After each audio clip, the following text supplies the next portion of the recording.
Can you tell us a little bit about the foods people should and should not eat? Oh, great question. For cholesterol? Yeah, I mean, look, the foods that you shouldn't be eating are the sugary foods. When it comes to heart disease, Sal, cholesterol is not the villain. Saturated fats are not the villain. Sugars are the villains. Because what sugars do, when you have sugar in your blood, for example, you showed me your blood work before the show. Right. And I saw you had a blood glucose of 80. I really like that, especially in somebody of your age, because when you have a blood sugar of 80, when you have proteins in your blood with a low blood sugar, we call that age glycation, meaning that sugar mixes with amino acids in the blood, and the sugar and amino acids can form what we call a sticky substance. We call it glycation of proteins. The higher the blood sugar, suppose your blood sugar was 120, 130, 140, or even 105 for that matter, that blood sugar would combine with your serum proteins and amino acids, form a sticky substance that accelerates aging. It accelerates the aging phenomena. And in the same process, that creates inflammation, which is the root cause of heart disease. So when it comes to foods, the sugars have to be kept to a minimum. Now, what's sugar? Well, we know cakes and brownies and cookies and all that stuff, ice cream and dark chocolate. I'll allow small quantities of dark chocolate because, you know, dark chocolate's another type of food that brings a little bit more to the table in terms of antioxidants and polyphenols. But the foods we need to avoid are the flours, the white flours, the sugary foods like white bread, potatoes, unless if you want potassium in your diet. Potato is the best source of potassium, for example, but you get a big insulin response with potatoes. Certainly pastas, white rice. White rice has a higher glycemic index, or sugar is absorbed faster than white potato. So any sugary food, bagels, toast, crackers, anything with white flour in it, I tell people to go to a minimum. Those are the foods that will accelerate the incidence of heart disease. The foods with fat in it, like coconut, phenomenal, great food to eat. Avocado, great fruit to eat because it has monounsaturated fats, and avocado does tremendous things to the body. It helps us absorb more beta-carotene, more lycopene, more lutein. In other words, when you eat an avocado, just the fact that you ate it will help you absorb more carotenoids in your bloodstream. Avocado has glutathione, it has mixed vitamin E. It's a phenomenal fruit, but it has a lot of fat. Olive oil. Olive oil is the secret sauce of the Mediterranean diet, and it's a monounsaturated fat with some saturated fats in it. I mean, I could do a whole program on olive oil. I am so bullish on olive oil now because olive oil brings an enormous amount of information to the table. You want me to talk about olive oil for a second? Sure, absolutely. All right. We've known for centuries that the Mediterranean diet is really cool because if you eat like a Mediterranean, you had longevity and you were predisposed to less illnesses. Now, let's look at the modern Mediterranean diet. Well, the modern Mediterranean diet, and the study just came out in the New England Journal last year, shows that if you had less red meat, but you had poultry, you had more fruits and vegetables, a little red wine, a lot of nuts and olive oil, fish, maybe a little shellfish, but not eating chunks of red meat and fruits and vegetables, your incidence of heart disease was much lower. Then they did this incredible study, we call it the Predemed study, and I know the lead researcher, he and I lectured at the American College of Nutrition meeting together this past November, and we wrote a paper together on this great cholesterol myth. But what they found is that people eating 2 handfuls of nuts a day or taking 4 tablespoons of olive oil. Now, you're Italian. Do you eat 4 tablespoons of olive oil a day? No, right? No. That's a lot of olive oil. Right. That's 500 calories of olive oil. 4 tablespoons a day in olive oil versus the lower fat American Heart Association diet. What they found over a period of 4.8 years in like almost 8,000 people was less diabetes, less stroke, less heart attack, less Alzheimer's disease, less depression, and basically they were eating more fat.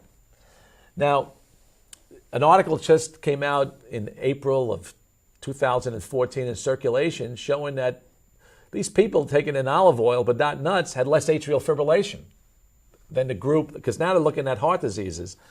And we all know that olive oil reduces blood pressure. We all know that it fluffs up HDL, it increases HDL. We know that it takes small particle LDL and fluffs it up to a more of a particle A, which is less invasive.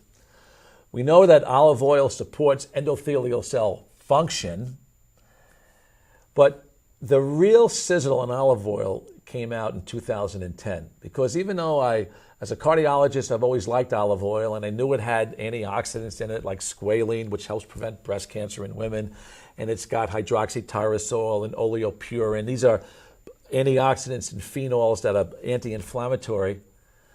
I couldn't connect the last dot, because I was saying to myself, if olive oil is this good, there's got to be another mechanism where it's working, other than an antioxidant, other than a phenolic mechanism, other than endothelial cell function.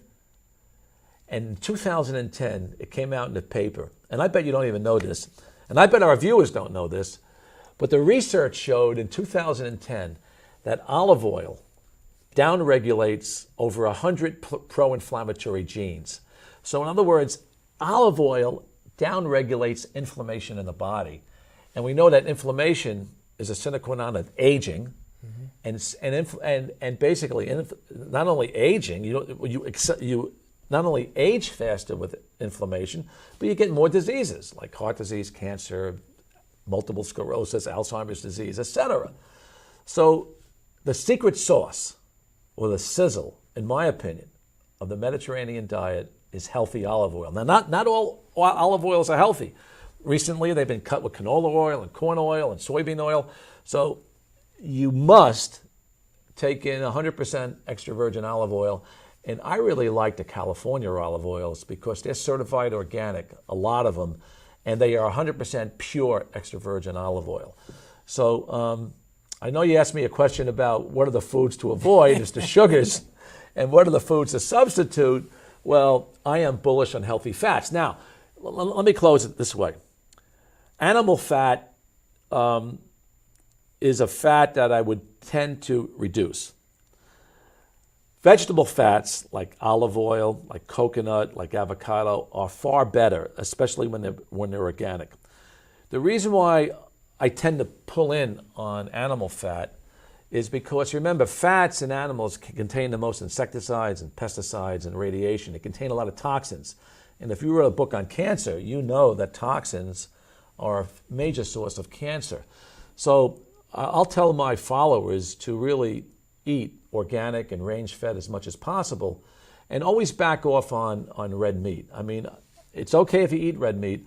I like to follow the 80-20 rule. I mean, I like a vegetarian, vegan diet 80% of the time, and add meat, selected meats like bison, lamb, wild migratory salmon, other proteins in there. And they're on my website. I do a lot of cooking on my heartmdinstitute.com website. I do cooking there to show people that, how to eat healthy.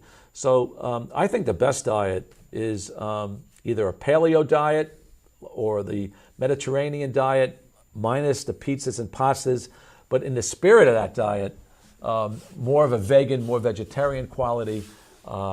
And so I'm bullish on seeds and nuts and fresh fruits and vegetables. I think they're the best diets. And remember, the Seventh-day Adventists who eat a lot of nuts, vegetarian, they have a lot less disease. And this Mediterranean prediment study showed that 2 handfuls of nuts a day, or the 4 tablespoons of olive oil, had a significant reduction over a 5-year period. So I'm really bullish on these aspects of the diet. It's almost like epigenetics. Remember, we know that genetics are important, but we do know that beyond genetics is the environment. And if you can alter the genetics with good foods like probiotics, for example, or kiwi fruit, which is a prebiotic that supports GI health, or olive oil that lowers inflammatory genes. Whenever you bring these foods to the table that can alter genetics, that's really cool. And that's what our viewers really need to look at. If you were going to write another book, that's what I would write a book about, is how to improve the immune system of our gut, because now we know that our immune system is 90% in our intestines. You know, when I was in medical school, they said it was in our lymph nodes, our spleen, stuff like that, our tonsils, our appendix. Now we know it's in the gut. So what you eat makes a big difference. And again, in that spirit, we need to avoid hybridized wheat. We need to avoid genetically modified foods, you know, things like that. But that's another conversation as well. Right. You know, talking about food, I had the other cardiologist I have in the book, which you know, Dr. Tom Levy. Great man. Yeah. He demonstrates in all breakfast cereals. Well, his particular type was cornflakes that he did this test on. When they say there's iron in it, there's really shavings of iron in the breakfast cereals, like cornflakes. We had Mike Adams on last week, and he does studies on heavy metals in foods. And he also talked about across the board, all shavings of heavy metals in breakfast foods for children, you know, which is really unbelievable when you think about it. Yeah, right. No, I agree, because cereals today are a lot of sugar as well. Right. And if you give a child, let's say, a cereal, even with fresh fruit on top, and the mother gives a glass of orange juice and maybe a piece of toast, where's the protein? Unless if that cereal had a lot of nuts on it. The problem with a lot of breakfast foods today is that a lot of them are sugary. And as you know, when you go into a supermarket, now you got Frosted Flakes and you got so many different sugars added to the grains that are high glycemic to begin with. It's no wonder why we have so much insulin resistance and heavier kids in our society today, because a lot of it, they're exposed to sugars. And certainly the breakfast foods the sodas are really taboos. They bring nothing to the table. And we really need to alter the eating habits of our children, because we're giving them too much sugar. And remember, sugar causes heart disease. Right. It's not fats. Fats are protective. And remember one thing, I'm a big mitochondrial guy. I've written a book, Metabolic Cardiology. I believe that cellular energetics is really the key to health. In other words, the more voltage you have in your cells, the more your cells vibrate. That's my interest in vibrational medicine. I've been working on that for the last decade. The higher voltage of your cells, the healthier you are. And we call that ATP, for example, adenosine triphosphate. You remember from high school biology, those little mitochondria in the cells, the powerhouses of the cells that make our chi energy, make our energy, make our ATP. Those cells thrive on saturated fat. In other words, saturated fats, healthy saturated fats, like coconut, for example, or saturated fats in nuts, walnuts have saturated fats, you know, a little omega-3 fat as well. Macadamia nuts are monounsaturated and saturated. Pistachio have a combination. When you have saturated fats, that's the greatest source for building ATP in our mitochondria, which fuels the body with energy. Mm-hmm. Sugar is a really not a good source of energy for the body. And remember this, Sal, and I hope our viewers take this in, 60 to 70% of all the energy of the heart relies on the beta oxidation of fat inside mitochondria. So when you go on a fat-free diet or a low-fat diet, you're throwing the baby out with the bathwater, because your heart requires fat to adequately function. And I'm speaking from the point of view of a heart specialist. So I believe I have enough expertise in heart disease over the last 40 years to make that comment unequivocally, because I just feel that fats have been vilified too much. And by the way, if anybody read Time magazine last week, where they showed that this great fat myth has been propagated for decades, it dovetails what I've been saying for the last 20, 25 years and what we talked about in the great cholesterol myth. And you're for eggs also, right? Oh yeah. I'm an egg believer. Eggs have perfect proteins. The egg yolk has sulfur, magnesium, and lecithin in it. But again, I like to go for more. If I pass a farm and I see chickens running around and they say eggs for sale, I'm going to stop in. Right. I would rather have those eggs, Right. even over the cage-free eggs, because I think that's been a little bit overdone. I've read some reports where overzealous use of eggs may enhance prostate disease in men. But if you ate 4 to 6 eggs a week, I see no problem with that at all. I see absolutely no problem with that. Remember, when it comes to eating, I like balance. Even if you're too vegan or vegetarian, that bothers me. Or if you eat a dozen eggs a week or 2 dozen eggs, that bothers me because you're out of balance. Or if you're all meat and potatoes on one side, that bothers me. You're out of balance.